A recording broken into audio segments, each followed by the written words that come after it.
Hello everyone, this is Priyanka Godara. और आज हम स्टार्ट कर रहे हैं मैथ्स के लिए एक इम्पोर्टेंट टॉपिक जिसे का नाम है ordinary differential equation. Ordinary differential equation आप लोगों ने मैथ्स के ग्रेजुएशन में पढ़ा होगा। अगर नहीं पढ़ा होगा तो अभी पढ़ रहे होंगे। फिर ऑर्डिनरी डिफरेंशियल का यूज होता है अगर आप कोई नेट या गेट की तैयारी कर रहे हो। नेट, अगर आपने एमएससी मैथ्स किया हुआ है तो नेट के एग्जाम में ऑर्डिनरी डिफरेंशियल इक्वेशन के बहुत ज्यादा हाई वेटेज रहती है। फिर गेट के एग्जाम में ऑर्डिनरी डिफरेंशियल इक्वेशन का यूज होता है। उसी के साथ अगर आपको स्टेट फिशेस, स्टेट पीएससी या पीसीएस बोल देते हैं किसी किसी स्टेट में, या यूपीएससी को टारगेट कर रहे हैं और आपका इंटरेस्ट मैथ्स सब्जेक्ट में है तो आप मैथ्स ऑप्शन लेके बहुत हाई स्कोर कर सकते हैं। तो इतने ज्यादा हाई वेटेज वाले सब्जेक्ट को आज से हम स्टार्ट करने जा रहे हैं। और उसे समझने के लिए पहले हम देखते हैं कि इस नाम का मतलब क्या है। तो ऑर्डिनरी डिफरेंशियल इक्वेशन जानने से पहले जरूरी है कि ये जाने डिफरेंशियल इक्वेशन क्या होता है। तो हमने 11th या 12th स्टैंडर्ड में पढ़ा होगा differentiation, D Y by D X term में। वहां पे y और x दो वेरिएबल होते थे जिसमें से एक y जो है वो x के ऊपर डिपेंड करता था। y क्या करता था? x के ऊपर डिपेंड करता था, या हम क्या कहते थे, y है वो x का फंक्शन है, y is function of x। सो इस y को कहते हैं dependent variable. On the other hand जो x है ये इंडिपेंडेंट होता है तो इसे कहते हैं इंडिपेंडेंट वेरिएबल। और इन इंडिपेंडेंट वेरिएबल्स का जो होता है इसी के रिस्पेक्ट में हम सारी क्या करते होते हैं, इसकी डिफरेंशिएशन करते हैं। सो देखते हैं, जब डिफरेंशिएशन करते हैं तो आपके पास d Y by D x आता है। दूसरी बार डिफरेंशिएशन करते हैं तो हमारे पास d square y by D x square आता है। इसी प्रकार से अगर हम n टाइम्स डिफरेंशिएशन करें तो हमारे पास d n y by D x raise to power n तक आता रहेगा, है ना। अगर इन सभी डिफरेंशियल को इकट्ठा करके एक इक्वेशन बना दें, क्या बोला मैंने, इन डिफरेंशियल को इकट्ठा करके एक इक्वेशन बना दे और उसी इक्वेशन को ही हम क्या कह सकते हैं, फंक्शन का नाम दे सकता है, दिया जा सकता है। तो इसी चीज को क्या कहा जाता है, डिफरेंशियल इक्वेशन। ठीक है, डिफरेंशियल इक्वेशन तक तो क्लियर हो गया। But what about ordinary? Ordinary जैसा क्या है? सो ऑर्डिनरी का मतलब है कि ये जो डिफरेंशियल्स हैं इनमें से कोई भी एक दूसरे से मल्टीप्लाई नहीं होना चाहिए। जैसे d Y by D x और d d square y by D x square है, इनकी आपस में कोई प्रोडक्ट की टर्म नहीं आनी चाहिए। सिमिलरली सेकंड ऑर्डर और थर्ड ऑर्डर का डिफरेंशिएशन नहीं, मल्टीप्लिकेशन नहीं होना चाहिए, या किसी भी दो ऑर्डर्स के डिफरेंशियल कोफिशिएंट्स है उनका मल्टीप्लिकेशन ना हो। साथ में ही इन डिफरेंशियल्स का मल्टीप्लिकेशन नहीं हो सकता आपके डिपेंडेंट वेरिएबल के साथ भी। इंडिपेंडेंट के साथ हो सकता है, डिपेंडेंट के साथ नहीं हो सकता। अगर ये सारी कंडीशंस किसी भी इक्वेशन से के द्वारा फुलफिल की जाती हैं तो उसे क्या कहते हैं, ordinary differential equation. I hope सबको सब्जेक्ट समझ में आ गया होगा कि इसमें हम क्या क्या पढ़ने वाले हैं। अब ऑर्डिनरी डिफरेंशियल इक्वेशन के ना बहुत सारे पार्ट्स होते हैं। एक होता है कि first order first degree equation. Order भी फर्स्ट है, ऑर्डर और डिग्री पे डिसाइड करते हैं, order degree. First order first degree, first order higher degree भी हो सकता है और हायर ऑर्डर भी हो सकता है, हायर ऑर्डर डिफरेंशियल इक्वेशन। इस पर्टिकुलर वीडियो में हमारा फोकस रहेगा first order first degree equation only. अब first order first degree differential equation जो होती है उसको सोल्व करने के हमारे पास चार मेथड होते हैं। देखते हैं वन बाय वन। पहला होता है equation where variables are separable. दूसरा होता है होमोजीनियस इक्वेशंस। फिर हमारे पास आता है लीनियर इक्वेशंस, कि लीनियर इक्वेशंस भी हैं और एग्जैक्ट इक्वेशंस भी हैं। पर्टिकुलरली इस वीडियो में हम डिस्कस कर रहे होंगे equations with variable separable, variable separable. इसका मीनिंग क्या हुआ, चलो देखते हैं नेक्स्ट स्लाइड के ऊपर। तो वेरिएबल सेपरेबल जो मेथड है वो नाम से भी आप अंदाजा लगा सकते हो कि कहना क्या चाहते हैं। कैसे, देखो जरा। अगर आपके पास differential equation first order first degree की है तो हमें क्या होगा कि जो d Y by D x है वो किसी ना किसी phi x by f y type का हो सकता है। क्योंकि क्या है सेपरेबल, कि यहाँ पे पॉसिबिलिटी होगी आप उनको सेपरेट कर पाओगे वेरिएबल को, किनको, एक्स का वेरिएबल एक्स के साथ, वाई का वेरिएबल वाई के साथ। अगर आपके पास ऐसा कोई फंक्शन है कि D Y by D X, pi X एक साइड है, एफ ऑफ वाई एक साइड है, तो इनको क्रॉस मल्टीप्लाई कर दो। क्या कर रहे हैं क्रॉस मल्टीप्लाई करके, वाई के वेरिएबल डी वाई के साथ और एक्स के फंक्शंस जो है वो डी एक्स के साथ कंबाइन कर लेंगे। उसके बाद डिफरेंशियल इक्वेशन को सोल्व कैसे करते हैं, इंटीग्रेशन कर दो, क्यों हमें पता है डिफरेंशिएशन का अपोजिट क्या होता है, इंटीग्रेशन। तो दोनों साइड इंटीग्रेशन करेंगे। इंटीग्रेशन करते ही अपने पास क्या हो जाएगा, जैसे ही इंटीग्रेशन की, यहाँ पर कोई भी लिमिट नहीं है, ना ही अपर लिमिट है ना ही लोअर लिमिट है, तो इसका मतलब आपको साथ में डालना पड़ेगा एक कांस्टेंट, और उसे क्या कहते हैं, constant of integration, constant of integration. I hope यहाँ तक क्लियर है। अब थ्योरेटिकली तो हमने सब कुछ सीख लिया, बट उसकी एप्लीकेशन सीखने के लिए हमें देखना पड़ेगा एक या दो एग्जाम्पल। चलो वन बाय वन करके एग्जाम्पल्स देखते हैं। तो पहला एग्जाम्पल जो मैंने लिया है वो है D Y by D x is equal to X into two log x plus one divided by sine Y plus cos Y. अब देखो, इसका न्यूमरेटर जो है वो एक्स का फंक्शन है, सिर्फ numerator is a function of x only, और डिनोमिनेटर है, आप क्लियरली देख पा रहे हो डिनोमिनेटर सिर्फ y का है। सो ये क्या है, x का फंक्शन, ये क्या है, y का फंक्शन। सो वेरिएबल सेपरेबल क्या कहता है, x वाले को dx के साथ कर दो, y वाले को dy के साथ कर दो। उसके लिए क्या करेंगे, विल क्रॉस मल्टीप्लाई। सो ये sine y plus Y cos y, sine y plus Y cos y, ये किसके साथ आ जाएगा, dy के साथ। This is equal to x into two log x plus one, और ये किसके साथ आ जाएगा, dx के साथ। अब इनका क्या करना है, इंटीग्रेशन कर देंगे नेक्स्ट स्टेप में। तो this will be integral sine y plus Y cos Y into D Y is equal to integration x into two log x plus one into D x, और साथ में क्या आता है, कॉन्स्टेंट ऑफ इंटीग्रेशन, जिसको हम c लिख देते हैं यूजुअली। अब डिफ्रेंशिएशन जो है और इंटीग्रेशन दोनों ही क्या होते हैं, डिस्ट्रीब्यूटिव और एडिशन, तो ये अलग अलग हो जाएगा। इसको हम लिख सकते हैं sine y d y plus integral y cos y d Y is equal to integral x into two log x plus d x आ जाएगा साथ में, plus integral x d x plus सी।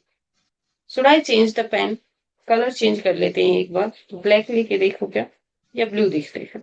सो ये क्या हो जाता है, साइन वाई, साइन वाई का इंटीग्रेशन क्या हो जाएगा, साइन वाई का इंटीग्रेशन होता है माइनस ऑफ कोस वाई, तो ये minus of cos Y plus integration of this function. Product rule में इंटीग्रेशन कैसे होता है, हम इलाटे या फिर आइलेट्स जो भी पढ़ते हो जिस हिसाब से ये रूल फॉलो करते हैं, इसमें क्या होता है, फर्स्ट पर्सन इस प्रायोरिटी के हिसाब से दिया जाता है, यहां से स्टार्ट करते हैं यहां तक लास्ट प्रायोरिटी होती है। इनका मीनिंग क्या है, first inverse trigonometric, second logarithmic, third A means algorithmic, T means trigonometric and E means algebraic. किसी को याद नहीं है तो लिख लो एक बार फिर से रिपीट करती हूँ। आई क्या होता है, इनवर्स ट्रिग्नोमेट्रिक, एल लोगरिथमिक, ए अलजेब्राइक, टी ट्रिग्नोमेट्रिक, ई एक्सपोनेंशियल। तो अब हमारे पास क्या है, y अलजेब्राइक है और ये क्या है, ट्रिग्नोमेट्रिक। सो अलजेब्राइक पहला फंक्शन लिया जाएगा, t ट्रिग्नोमेट्रिक सेकंड में लिया जाएगा।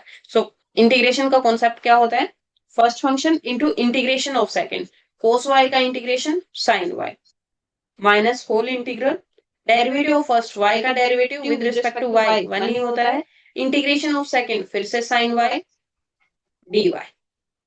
Now on the right hand side क्या है, टू बाहर आ जाता है, कांस्टेंट तो बाहर आ जाता है, फिर से हम यूज करेंगे आइलेट्स रूल।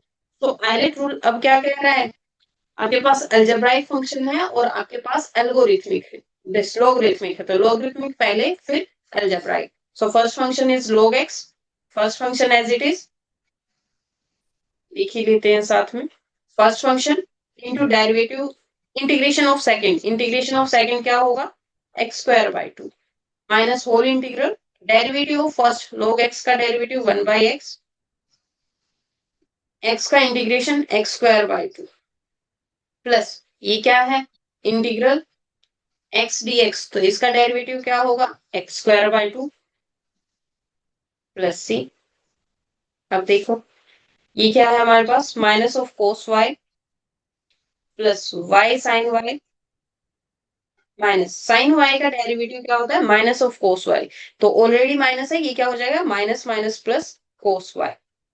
ये एक्स कैसे लिख दिया, ये वाई था, इज इक्वल टू, टू से टू कैंसिल, टू अंदर मल्टीप्लाई करेंगे तो हमारे पास आएगा x square log x minus ये टू अंदर फिर जाएगा और ये टू कैंसिल हो जाएगा, फिर से क्या है, इंटीग्रल एक्स डी एक्स। सो ये क्या बन जाएगा, minus of x square by two, और ये टू सिर्फ इसी के साथ है, plus x square by two, क्योंकि ये तो सेपरेट टर्म थी ना, प्लस सी। अब ये टर्म कैंसिल हो गई, यहां से ये टर्म कैंसिल हो गई, हमारे पास क्या बचा, Y sine Y is equal to X square log X plus C. So this is our answer. I hope method clear हो गया होगा। वेरिएबल सेपरेबल में हमें क्या करना है, डी वाई की, वाई की टर्म्स डी वाई के साथ, एक्स की टर्म्स डी एक्स के साथ, और उसके बाद क्या कर देना है, उसके बाद उसका ले लो इंटीग्रेशन। और इंटीग्रेशन करने के लिए आपकी 11th 12th स्ट्रॉन्ग होनी चाहिए। So do revise that topic as well. थोड़ा सा और समझने के लिए एक एग्जाम्पल और देखते हैं। तो सेकेंड एग्जाम्पल क्या कह रहा है, dy by dx is equal to sine of x plus Y plus cos of x plus Y. अब यहाँ एक चीज है, देखो sine into X plus Y ये भी एंगल में है, दूसरा भी एंगल के अंदर है, और आपको पता है आप इनको सेपरेट नहीं कर सकते। दूसरा, अगर मैं यहाँ फॉर्मूला अप्लाई करने चलूं साइन ए प्लस बी का, तो भी आप एक्स और वाई को सेपरेट नहीं कर पा रहे हो। तो ऐसी सिचुएशन में हमारे ऊपर क्या काम आता है कि हम यूज करते हैं सब्सटीट्यूशन मेथड। पहले हम कुछ सब्सटीट्यूट करेंगे कोई टर्म को, और उसके बाद हम क्या करते हैं, वेरिएबल सेपरेबल अप्लाई करते हैं। तो दोनों जगह मुझे दिख रहा है एंगल के अंदर x प्लस वाई है, x प्लस वाई है। तो अब मैं क्या करूंगी, put x plus Y, let x plus Y is equal to T, T ले लो। सो अब क्या करेंगे, हमारे पास तो D Y by D x है, वो बनाने की कोशिश करते हैं। सो वो बनाने के लिए क्या करेंगे, differentiating with respect to X. X से डिफ्रेंशिएट किया तो क्या होगा, एक्स का derivative with respect to X 1 हो जाएगा, प्लस वाई का derivative D Y by D x is equal to D T by D X. तो यहां से हमें आइडिया लगा कि D Y by D X जो हमारी इक्वेशन थी वो क्या बन गया, D T by D x plus one, right, not plus one. ये इधर प्लस का है तो इस साइड आके क्या हो जाएगा, माइनस वन। ठीक है, अब देखते हैं, अब इक्वेशंस की नंबरिंग कर लो। से दिस इज वन, ये टू है हमारा जिसको हमने पुट किया, ये थ्री है। सो क्या करेंगे, substituting two and three, substituting two and three in equation one, फिर हमें क्या मिलेगा, we will get d Y by D x की जगह ये टर्म रखेंगे, so d T by D x minus one is equal to sine t plus cos t, है ना। अब देखते हैं आगे कैसे करना है।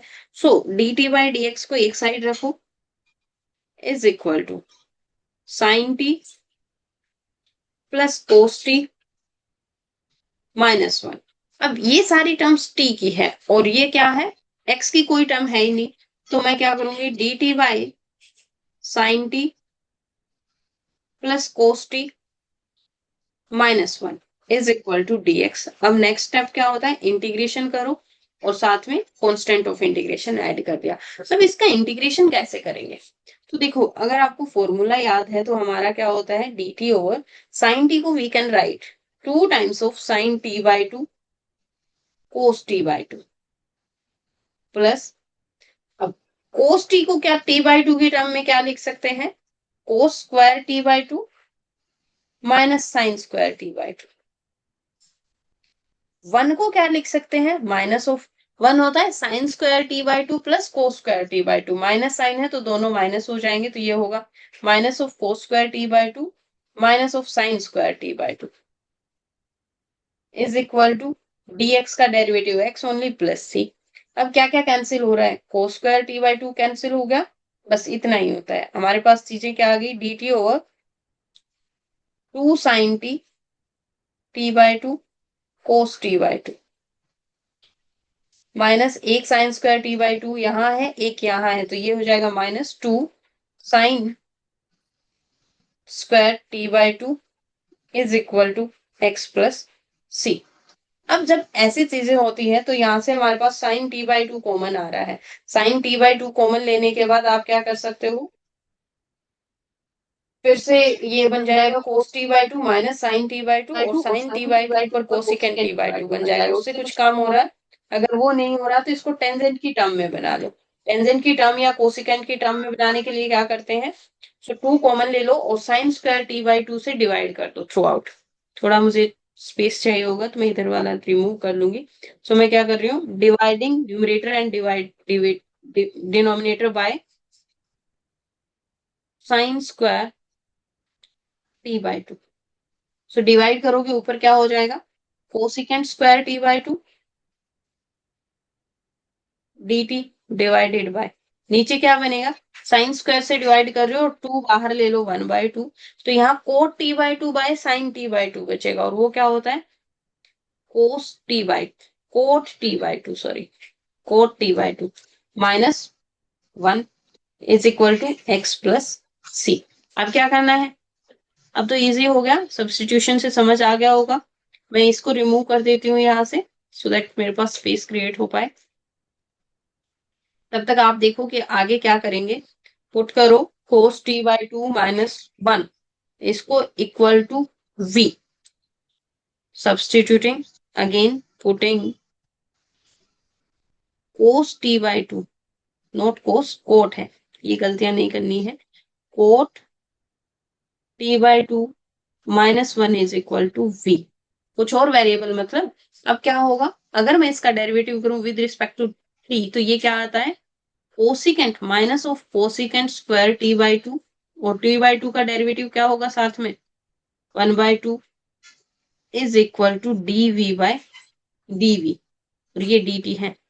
सो डी टी की वैल्यू हमारे पास ये आ गई, cosecant square t by two is equal to this, तो हमें तो cosecant square t by two की चाहिए, cosecant square t by two into d T, ये क्या बन जाएगा, टू डी वी। अब यही वैल्यूज यहाँ पुट कर दो, क्या बन रहा है हमारे पास, हमें मिलेगा integral one by two as it is, इस पूरी टर्म की जगह हमारे पास है two d v divided by नीचे वाले को पूरा v बोला था, is equal to x plus c. Two से टू कैंसिल हो गया, हमारे पास आता है integral d v by v is equal to x plus c. D v by v means log v is equal to x plus c. अब बस v की वैल्यू पुट कर दो, v क्या था, v था ये वाला। सो आंसर क्या आ जाएगा, log of cot t by two, और टी भी हमें बैक सब्सटीट्यूट करना पड़ेगा, तो हमें पता होना चाहिए हमने टी किसको लिखा था, टी था एक्स प्लस वाई, तो ये होगा cot of x plus y divided by two minus one is equal to x plus c. तो इस तरीके से बार बार सब्सटीट्यूशन यूज करके आप क्या कर सकते हो, वेरिएबल सेपरेबल में कन्वर्ट कर सकते हैं, राइट। आई होप चीजें क्लियर होगी। अगर किसी को समझ ना आए तो थोड़ा सा एक बार पीछे करके वापस से कैलकुलेशन देख लेना। क्वेश्चन मुश्किल नहीं है, थोड़ी सी कैलकुलेशन लेंदी है, चलिए चलिए फिर देखते हैं एक क्वेश्चन और, सो दैट और ज्यादा अच्छे से क्लैरिटी आ पाए। ये क्वेश्चन देखो, अब हमारे पास क्या है, y d Y by x d x plus x square plus y square minus one divided by two times x square plus y square plus one is equal to this.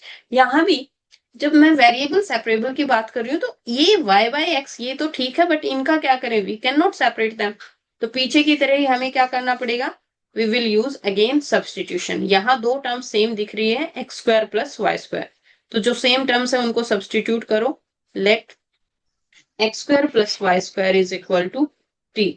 इसका मतलब क्या हुआ, two x d x plus two y d Y is equal to, और ये करने की बजाय d Y by D x ही कर रहे हैं ना, तो एक्स के विद रिस्पेक्ट टू डेरिवेटिव कर लेते हैं सीधा, तो ये क्या होगा, two x plus two y d Y by D x is equal to D T by D x. हमें क्या चाहिए, हमें d Y by D x ही चाहिए, सो dy बाई dx देखते हैं क्या बनेगा क्या नहीं बनेगा। यहां से अगर मैं dy बाई dx निकालूं तो y बाई x तो हमारे पास है ही, इसको क्या करें y डिवाइडेड बाई, देखो फिर से देखते हैं मैंने क्या किया, x से थ्रू आउट डिवाइड कर दिया, 2x से डिवाइड कर दो तो ये होगा 1 प्लस y बाई एक्स, क्योंकि मुझे ये टर्म दिख गई तो मैं पूरा यूज कर लूंगी ना, is equal to 1 by 2x d t by d x. और इसको भी यहां से हटा के उस साइड ले जाते हैं क्योंकि हमें तो सिर्फ इतना चाहिए, इधर +1 था तो यहाँ आगे क्या हो जाएगा -1। ठीक है, अब ये कहाँ सब्स्टिट्यूट करेंगे सारी चीजें इन इक्वेशन। सो इक्वेशन 1 क्या बन जाती है, therefore 1 implies कि इसके जगह ये टर्म पुट कर दो 1 by 2x d T by D x -1 is equal to, not equal to, plus ही चल रहा है ये प्लस, अब x square plus y square को हमने टी लिखा है तो this is t -1 divided by 2 times t +1 is equal to 0। Solve करके टी और एक्स के वेरिएबल्स अलग अलग करने की कोशिश करेंगे। तो अगर मैं 1 by 2x d T by D x को एक साथ रखूं और बाकी सारी टर्म्स दूसरी साइड ले जाऊं तो ये क्या बनेगा 1 minus T -1 divided by 2t+1। चलो एलसीएम लेते हैं, 2t+1 तो ये क्या है 2t+1 minus T minus minus क्या हो जाएगा +1, तो एक टी कैंसिल हो जाएगा और what we are left with t+2 divided by 2t+1 1 by 2x dt by dx। अब लगाओ वेरिएबल सेपरेबल, वेरिएबल सेपरेबल क्या कहता है, t के वेरिएबल्स t के साथ, x के वेरिएबल्स x के साथ। तो t के वेरिएबल में आपका आता है 2t+1 divided by 2t+1 divided by t+2 into d t is equal to dx by क्या हो जाएगा, नोट बाय, ये सीधा हो जाएगा 2x dx और इसके बाद क्या करते हैं इंटीग्रेशन कर देते हैं +c। अब ऐसी टर्म्स जब भी हो तो इंटीग्रेशन में क्या करेंगे हम, देखो कोशिश करनी होती है कि जो नीचे डिनोमिनेटर है उसको कम से कम रखें। तो मैं क्या करूंगी, मेरा नीचे t+2 है और ऊपर 2t+1 है, तो अगर मैं 2t+4 बना दूं तो 2 कॉमन आ जाएगा, t+2 आ जाएगा, बट 4 बनाने के लिए मुझे 3 ऐड करना पड़ेगा, 3 ही सब्ट्रैक्ट करना पड़ेगा। तो ये क्या है 2t+1 +3 -3 divided by t+2 dt और यहाँ क्या हो जाएगा 2 बाहर, x का डेरिवेटिव x² बाय 2 +c।